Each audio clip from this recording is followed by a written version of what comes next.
recording now? Yes. Excellent. So, my topic today, not the one that I initially chose, but the one that I ended up with after some swapping of dates and shuffling around, is, as Alan said, the miracles of Jesus. We're not covering all of them, but the passages selected for today cover a range of miracles of different types, narrated in different styles. Now, I don't know about you, but miracles always make me a bit uncomfortable. Certainly when I hear someone in person or, today declare that something they witnessed or something that happened to them was a miracle, my response isn't just to accept that. Instead, I find myself looking for a rational explanation, or at least assuming that there is a rational explanation, even if I don't know what it is. Even if I wouldn't say that to a person who had an experience that they believed to be miraculous. But if you were to assume that this means I don't believe in the miracles described in the Bible, you'd be wrong. I know you wouldn't assume that. So why believe in these stories and be skeptical of stories that I might hear from my contemporaries, from people I might actually know? I think that's a pretty normal reaction, actually, but how can I justify it? To try to answer that, I think we can look at the stories that we've read for today and ask, what are these acts of Jesus for? Why did he need to do these things during his life on earth? In our first reading from Luke's Gospel, it's in chapter 9, Jesus sends the 12 disciples out with a twofold mission: to proclaim the kingdom of God and to heal the sick. When they travel to Bethsaida with Jesus, he's doing the same two things. Welcoming the crowd that gathers, he speaks to them about the kingdom of God, and he heals those who need healing. So he's teaching and he's healing. Meanwhile, these two actions, teaching and healing, are causing rumors to spread, and various theories about who Jesus is. Is he John the Baptist, come back from the dead? Is he Elijah? Is he one of the other prophets? His actions, as the rumors circulate, suggest something about who he is, but the people who hear these things don't quite get it yet. They have some ideas. It's suggestive, the things that he's doing. In Bethsaida, the crowd is getting hungry, and the disciples are looking to Jesus for guidance. Should we send these people away so they can get dinner, or what should we do? We don't have any food here. And of course, Jesus takes the 5 loaves and the 2 fish that they do have, tells the disciples to organize everyone and feeds them all, with the leftovers amounting to more than they had to start with. Now, you probably know that a version of the multiplication of the loaves and fishes is reported in all 4 Gospels, and it's the only miracle which is in all 4 of them. And I was interested to note that in Matthew, Mark, and Luke, this episode is presented without noting how the crowd reacted to the miracle. It almost feels as if, in these versions of the story, they might not have noticed that it was a miracle. They all got enough to eat. These guys were handing out free food. We don't know exactly where it came from, but it's hard to sort of pinpoint where the miracle happened. Did it multiply when it was in front of Jesus? Did it kind of subtly multiply as the baskets were going around? What exactly happened? And the narrator in those Gospels doesn't tell us, doesn't say that the people marveled at this or anything about how they reacted. Now, the disciples certainly noticed. And in Luke's version, the one that we are focusing on today, in the following verses after the feeding of the 5,000, when Jesus brings up the rumors about his identity, he asks, "But what about you? Who do you say I am?" And Peter answers, "God's Messiah." In John's telling of this version, the loaves and fishes, this story, John's telling is in chapter 6. The crowd that Jesus feeds makes a similar declaration to Peter's. Here we are told that they noticed the miracle. John writes, "When the people saw the sign that he had done, they began to say, 'This is indeed the prophet who is to come into the world,' that is, the Messiah." In Luke's Gospel, The disciples, in this story, but going back to Luke's gospel, the disciples are partners in the miracle working of Jesus. They're sent out to heal sickness, drive out demons, and teach people about the kingdom of God, all the works that Jesus himself is doing. He makes them his assistants in feeding the 5,000. And in the midst of widespread speculation about who this miracle worker is, those closest to him arrive at the right conclusion. You are the Messiah. Though as we know, they still don't fully understand what that will mean, because they think that, the Messiah is maybe going to be a different type of leader than Jesus eventually shows himself to be. Next, we turn to a passage from Matthew, chapter 14. Here, the disciples are not partners in the miracle so much as an audience for it. In Matthew's account, this happens right after the feeding of the 5,000, so the events are in slightly different order. Jesus was trying to retreat from the public eye after the murder of John the Baptist, but that was when the crowd gathered and he fed them. Now he sends the disciples on ahead of him, back onto the boat that he used to get here, while he dismisses the people.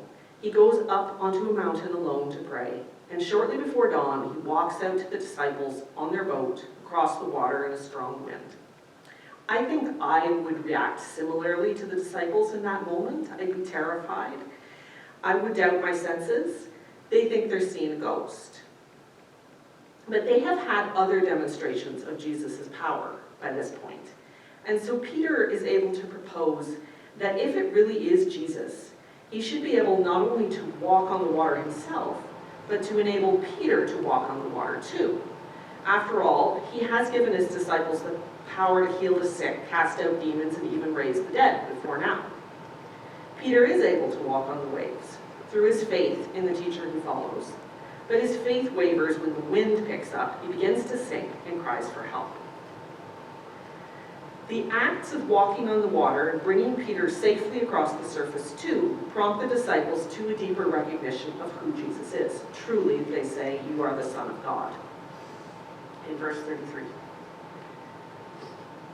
At the end of this passage, we hear that when Jesus lands in Gennesaret, crowds again flock to him.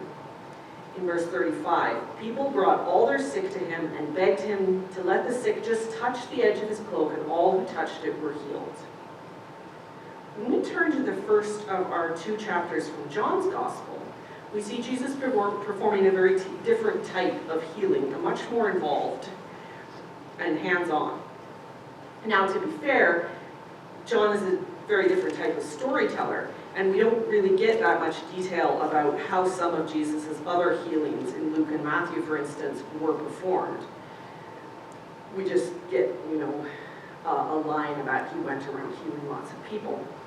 But here in John, the fact that the man's sight is restored by something Jesus actively does turns out to be important, because this occurs on the Sabbath. So it's not just a case of the man coming up and touching Jesus' garment, it's Jesus actually doing work on the Sabbath, and that gets him into trouble, as per usual.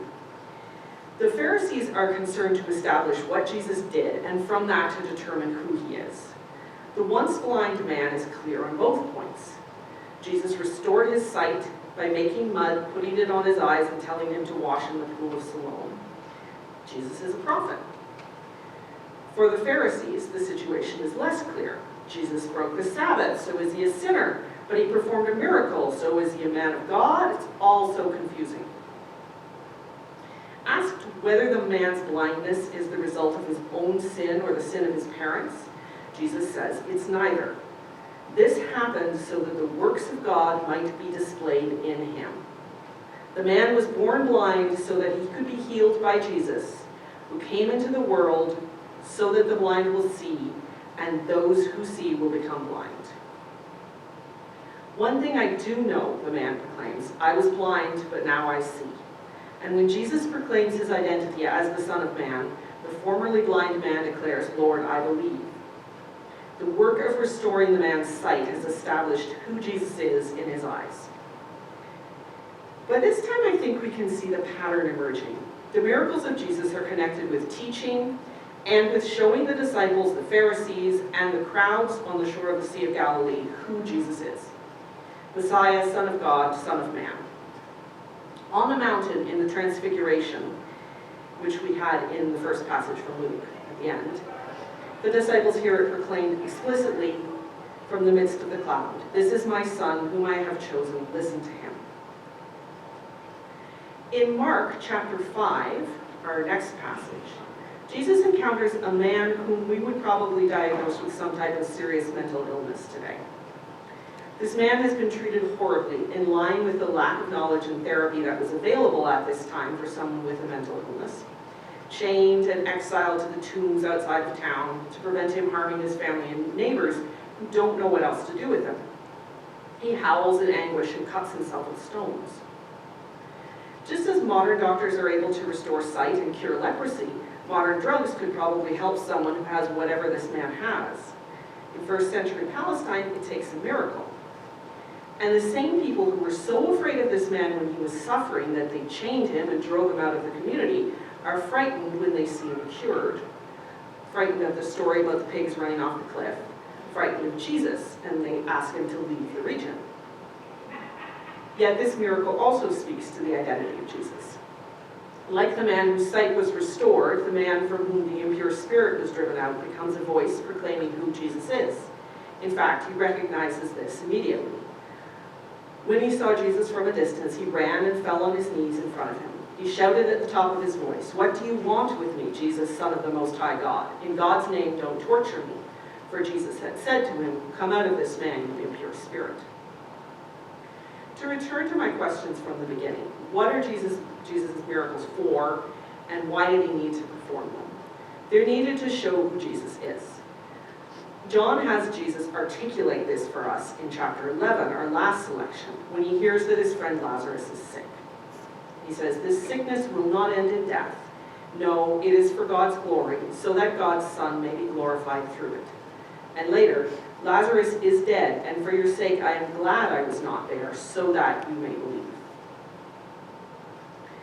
Martha and Mary both express the same sentiment. "If you had been here, our brother would not have died." Their friends recall Jesus' other recent miracle. "Could not he who opened the eyes of the blind man have kept this man from dying?" But Martha goes further. "I know that even now God will give you whatever you ask." And she, though she's remembered principally for fussing about in the kitchen while Mary is listening to Jesus' teaching, has her own opportunity to make a declaration of faith like Peter's. "I believe that you are the Messiah, the Son of God." Throughout this discussion, I've used the term miracle, which Alan already said he doesn't like. And some of you who know me well may have been surprised, maybe even pleasantly surprised, that I didn't start by talking about the origin of the word. I'm actually not going to do that now either. I don't think it's terribly relevant. But I will say that I noticed, as I was preparing this talk, that although the session is titled The Miracles of Jesus, the word miracle doesn't occur, at least in the New International Version translation that I was using of these gospel passages.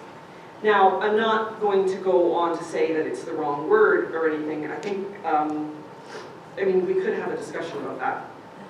But I think it's a good word for the acts Jesus performs in all these passages.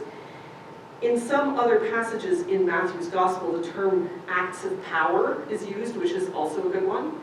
That's in the NRSV. In John's Gospel, in both of the chapters we've looked at tonight, when they use a word for what it is he's doing, the word is sign. Some of the Pharisees,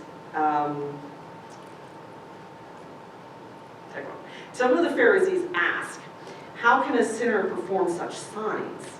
And in chapter 11, they ask, "What are we accomplishing?" Or as I imagine them saying in like a modern idiom, "What are we even doing?"